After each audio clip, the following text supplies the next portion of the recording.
Kiruni South Handren Sarloko ka picnic spot adung prisek along aron re pen harlong ki phur adim along KAC abitung pen kahumri dam.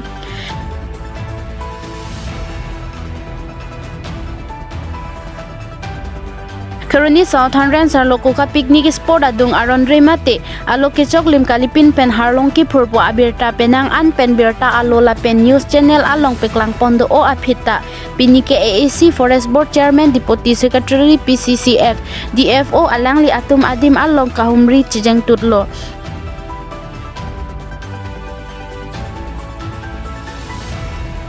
Bangso harlong ki phur alam ki forest asai ki angbong chijong siroy la pen birmol ingling pen borsi imrong pi atum DFO PCCF Board Chairman atum athengno pherangki atum aphan life threatening ke therpusi pherangki pen birtanang pale.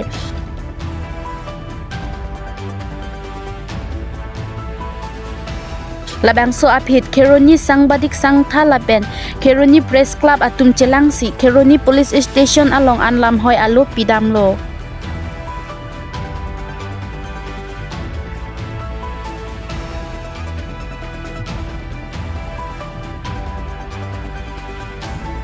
Place कहाँ है यहाँ में कहाँ में ये तो picnic spot भी नहीं है यहाँ तो कहाँ ये तो प्रीसेक चर्चिम का इलाका है वहाँ कोका में तो सब लोग आया है कोका पिकनिक स्पॉट में पूरा पत्थर उठाए वहाँ में पूरा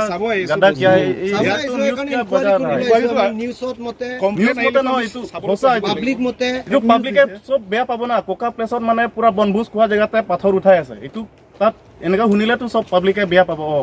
কোকা পিকনিক স্পট তো কিয় পাথৰ এইটো নদীটো কি হয় এইটো পুৰা নদী কোকা নেকি আপুনি চাই লয় পুৰা কোকা কি নদী পুৰা কোকা নদী নেকি এইটো পিছে কি ৰে এইটো আমিও একসেপ্ট বুলি নকৰো তাক ফ্ৰী সাপোৰ্ট নকৰো কিন্তু এটা দেখা গৈছে যে এই দুখৰ জায়গা যেটা যত আছো ইয়াত যেনে ধৰে পাথৰ খণ্ডন খান্দি আছে ইয়াত আপুনি কি ক'ব সেইকাৰণে আমি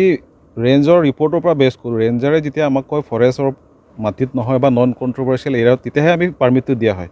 কাৰণ ৰেঞ্জাৰে আমাক গোটেই ৰিপৰ্টটো দিয়ে তাত GPS মেনশ্যন থাকে এতিয়া সেইমতে আমি ইয়াত এই ৰাস্তাৰ কাৰণে আমি 500 CM টো পাৰ্মিট দিছিলোঁ সিহঁতে ৰয়েলটিও জমা কৰিছে এতিয়া যেতিয়া আমি গম পাইছোঁ ইয়াত অলপ কন্ট্ৰভাৰ্চিয়েল এৰিয়া হয় তেতিয়া আমি সেইকাৰণে আজি চাব আহিছোঁ উই উইল এক্সপ্ল'ৰ ইয়াতকৈ আৰু ওচৰত ক'ৰবা বা বেলেগ নন কন্ট্ৰভাৰ্চিয়েল এৰিয়া যদি আছে আমি তাতে আকৌ প্ৰসেস কৰিবলৈ চেষ্টা কৰিম এই পাথৰখিনি কি কৰিব এতিয়া ষ্টপ কৰিব নে এইখিনি লৈ যোৱাৰ না এইখিনিতো সাপোজ যদি ৰয়েলটিৰ মতে যদি গোটেই লিয়া হ'ল তেনেহ'লেতো দিব লাগিব যদি আকৌ এক্সেছটো আমি দিব নিদিওঁ যেহেতু পাৰ্মিটৰ যিটো তাত লোকেশ্যন স্পেচিফিক লোকেশ্যন দিয়া হৈছে নেকি না লোকেশ্যন থাকে ৰেঞ্জাৰৰ ৰিপৰ্টটো থাকে আপুনি ৰেঞ্জত চালে পাব যেহেতু আপোনালোকে এতিয়া পাৰ্মিট 500 CM পাৰ্মিট দিয়া হৈছে বুলি তাত স্পেচিফিক কিবা লিখা আছে নেকি যে আমুকা জাগাৰ পৰা উঠাব বুলি কিবা তাকেতো ৰেঞ্জাৰৰ যিটো ৰিপৰ্ট মই বেছ কৰি পেলাইহে আমি এইটো দিম না ৰেঞ্জাৰে য'ত মানে আমাক উলিয়াই দিব যে তাৰ পৰা এভেইলেবল আছে আমি হিচাপতে দিম আৰু এটা কথা সৰু এটা প্ৰশ্ন ছাৰ যেহেতুকে নিয়াৰেষ্ট কোকা নদীৰ কিনাৰতে যদি এনে আমি গম পাইছোঁ সেইকাৰণেতো আমি আজি চাব আহিছোঁ মানে জাগাটো পাথৰটো চাওক লাগিবই কামৰ কাৰণে সেইখিনি আৰু পাথৰ এনেকুৱা নহয় যে য'তে ত'তে পাথৰ পৰা ওলালে যে সিহঁতে একচেপ্ট কৰিব মানে সিহঁতে এইটো পাথৰটো একচেপ্ট কৰিছে কিন্তু যদি আমি গম পাইছোঁ এতিয়া এইটো অলপ কণ্ট্ৰভাৰ্চিয়েল তেনেহ'লে আমি ইয়াত আকৌ বেলেগ ৰাস্তা এক্সপ্ল'ৰ কৰিম নিশ্চয়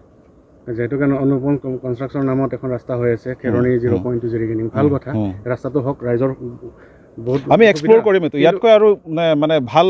ওচৰত বাজত মানে প্ৰকৃতিত মানে কম কিন্তু ৰাস্তাটো বনোৱাৰ স্বাৰ্থত আমি প্ৰাকৃতিক সৌন্দৰ্যবিলাক আমি এইটো নিবিচাৰোঁ আমি এইটো নিবিচাৰোঁ সেইকাৰণেতো আমি আজি আহিছোঁ চাবলৈ চৰজমিন তদন্ত কৰিবলৈ সেইকাৰণে আহিছোঁ আমি চব আৰু অলপ আগত আমি গম পাইছোঁ ইয়াত অলৰেডি GPS হৈ গ'ল GPSৰ বাহিৰৰ এইখিনি এলেকা এইটো এতিয়া আমি ৰিপৰ্টত চাব লাগিব তাৰ ইতিমধ্যে ইয়াত চাৰ্চিং প্ৰিচেকৰ ৰাইজেও ইয়াত GPS মাৰিছে বালিৰ মহলৰ কাৰণে বা পাথৰ মহলৰ কাৰণে তেখেতসকলে GPS মাৰিছিলে কিন্তু GPSটো আমি যোনটো অঞ্চলত আছোঁ বৰ্তমান থিয় হৈ আছোঁ সেই অঞ্চলটোত GPS মাৰা নাই তো GPS নোহোৱাকৈ কোনো পাৰ্মিট নোহোৱাকৈ কোনো মহল নোহোৱাকৈ এনেকৈ পাথৰ খান্দিব পাৰে নেকি নাই এনেকুৱা নোৱাৰে এনেকুৱা য'তে ত'তে কেনেকৈ উঠাব হয় ছাৰ আমিতো ৰেঞ্জাৰৰ ৰিপৰ্ট বেছ কৰি পেলাইহে দিম না খেৰণি ৰেঞ্জাৰে ৰিপৰ্টত লিখিছে আউটছাইড ফৰেষ্ট এৰিয়া এইমতে আমি দিছোঁ মানে এইখিনি ফৰেষ্ট এৰিয়া নহয় নেকি ছাৰ এইখিনিতো ফৰেষ্ট এৰিয়া এতিয়া চাব লাগিব GPS মিলাব লাগিব কাৰণ এইটো নদী আছে আমি দেখা পাইছোঁ আমি আপুনিও চৰজমিন তদন্ত কৰিছে মেক্সিমাম পাথৰটো নদীৰ ওচৰতহে পায় এনেতো আৰু প্লেইনছ এৰিয়াততো পাথৰ পোৱা নাযায় সেইকাৰণে আমি যাত চাব আহিছোঁ যদি ইয়াতকৈ আৰু বেলেগ যদি ওচৰত বেলেগ অল্টাৰনেটিভ পাওঁ তেনেহ'লে আমি আকৌ এক্সপ্ল'ৰ কৰিম ঠিক আছে ছাৰ बस जो भी मिला है कि मतलब इनको 500 क्यूबिक मीटर का परमिट मिला है जी सर। और ये रॉयल्टी ऑलरेडी ये दिया हुआ है, उसके हिसाब से पत्थर निकाल रहा है। और हमने स्टाफ को, क्योंकि यहाँ कुछ कंट्रोवर्सी हो रहा है कि यहाँ पब्लिक का कुछ प्रॉब्लम है ना, तो हमने बोला है स्टाफ को कि आप और एक्सप्लोर करो एरिया जहाँ पे नॉन कंट्रोवर्शियल हो। पत्थर तो चाहिए डेवलपमेंट के लिए, और विदाउट रॉयल्टी तो कोई पत्थर नहीं जाएगा, है ना। सर ऐसा बात है कि देखिए अभी यहाँ में कोई माहौल क्रिएट हुआ नहीं। हम सुना है कि जस्ट इसका सर्वे किया गया है, उसके बावजूद रॉयल्टी देने का अगर हम रॉयल्टी पेड करेंगे कहीं से भी पत्थर तोड़ सकेंगे। डीएफओ साहब से थोड़ा पता कर लीजिए इस बारे में। बात डीएफओ साहब नहीं, विदाउट उसके लिए तो मतलब पूरा होता है, मतलब विदाउट परमिशन तो नहीं काट सकते लोग, है ना। रॉयल्टी तो चाहिए। परमिट एरिया है ये डीएफओ साहब बताइए इस बारे में।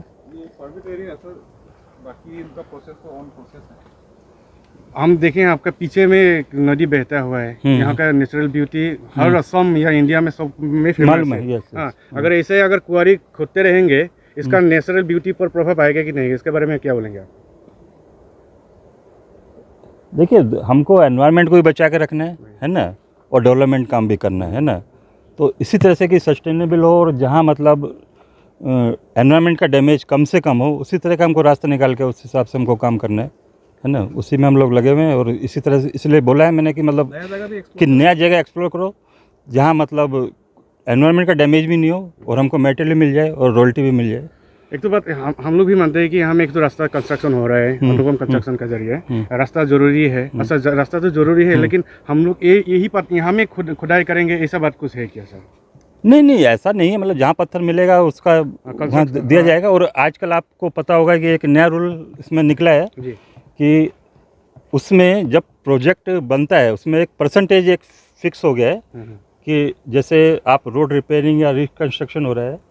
तो उसमें 3% आपको टोटल प्रोजेक्ट को का मतलब रॉयल्टी देना है। उसमें मेटेरियल आप जितना भी मर्जी यूज कर सकते हैं, मतलब जनरली वो हायर साइड पे होता है। तो जब उनके कॉन्ट्रैक्टर के बिल होते हैं उसमें से वो 3% काट के फॉरेस्ट रॉयल्टी वो जमा कर देते हैं फॉरेस्ट डिपार्टमेंट को, है ना। तो इसलिए मतलब रॉयल्टी लीकेज का चांस बहुत कम है किसी प्रोजेक्ट। रॉयल्टी मिले कार्बी आंगलॉन्ग ऑटोनोमस काउंसिल को रॉयल्टी मिले, बिना रॉयल्टी से नहीं होगा, ये भी बात सही है। लेकिन अगर हम मेरा ये क्वेश्चन है कि हम एक रॉयल्टी पेमेंट कर देते हैं और हमारा मौन विचार से कहीं और खुदाई शुरू नहीं कहीं नहीं करेगा, विदाउट डीएफओ का परमिशन करनी होगा। मतलब यहाँ में डीएफओ का फुल परमिशन है। डीएफओ ने अपने परमिट दिया हुआ है इस चीज़ के लिए। मैंने कागज में तो मैंने लोकेशन तो नहीं दिखाया जाए, यहाँ से पत्थर तो उठाना है, इसे बोल के लोकेशन तो नहीं दिखाया, स्पेसिफिक तो नहीं है। डीएफओ साहब बताइए इस बारे में। सर इतिमध्ये आम्ही